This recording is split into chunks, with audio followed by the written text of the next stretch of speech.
Recently, I saw the video by Steve Mould demonstrating the Brennan Torpedo, which was the beginning of another failed project.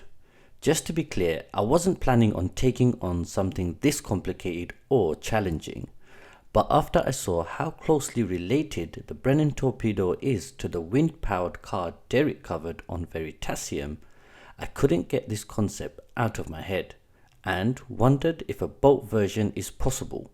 An impossible boat project, if you will.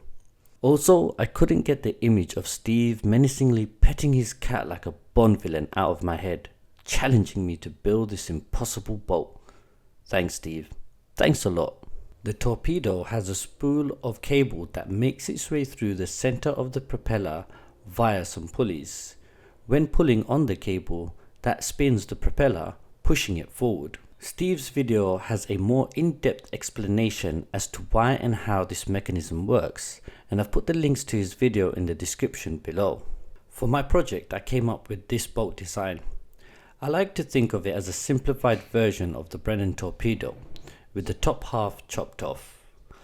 I made a separate video on the build, and if you like watching people make things with the knowledge that the thing that they're making is useless and will disappoint them, you're welcome to go check it out. As soon as I started testing, I came across my first issue. The string I was using was getting tangled up inside the mechanism and prevented the propeller from spinning. I modified the boat and drilled a hole and used the screw to help guide the string onto the first pulley. And FYI, the string is meant to go below the screw, not on top like the video shows. This didn't help much at all, and the string I was using was getting tangled up in another part of the mechanism. The initial issue just moved to a different place instead of being fixed. Honestly, I wasn't expecting this to work on the first go, and I knew there were going to be a lot of issues for me to fix along the way. I reran the experiment a few times to see if I could spot any other issues before I made further changes. Even though the screw I had in place was doing an okay job, I glued a small nut closer to the spool. This should prevent the string from wrapping itself around the metal tube. Also, I noticed the string was coming off the second pulley, so I glued another small nut to help guide the string towards it and prevent it from straying when the string is loose. And I sprayed all of the bearings with WD-40 to make them smoother and spin easier. Pulling on the strings with these changes was noticeable, and it felt like there was less resistance from the mechanism. I modified an old project car to wind the strings from the boat. However, the string kept slipping and wrapping itself between the motor and the pulley. This hack string winder was preventing me from getting the most out of the boat's propeller, as it was causing it to get stuck. So I made a custom winder with a lot of space for the string to wrap around and to stop it from jamming and getting stuck. This thing was an entire side project in itself.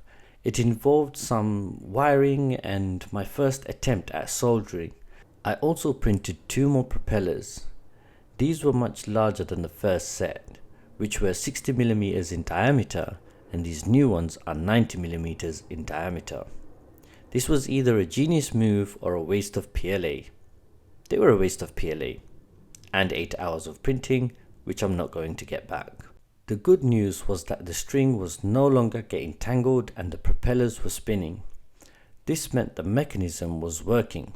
However, the boat itself was moving backwards, and that's not what I was hoping for.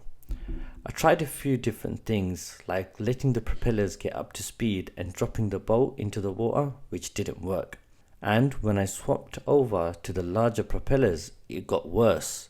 The propellers refused to spin in the water, but it was fine out of the water due to the change in resistance. Oh, and looking back, I'm very much aware that my hand was in the way of the camera for you to see what was going on. When I tried the third propeller, I had the same issues. I thought it might at least spin in the water as it was much lighter than the last one, but again it refused to move at all. Then I thought I'd give it a go without the rear end of the boat. I figured it would be lighter and easier for the initial propeller to push it forward. And I was wrong again. But I did learn something on these last few attempts. I noticed the boat was getting pulled back at an angle and the front of the boat was pointing to the left.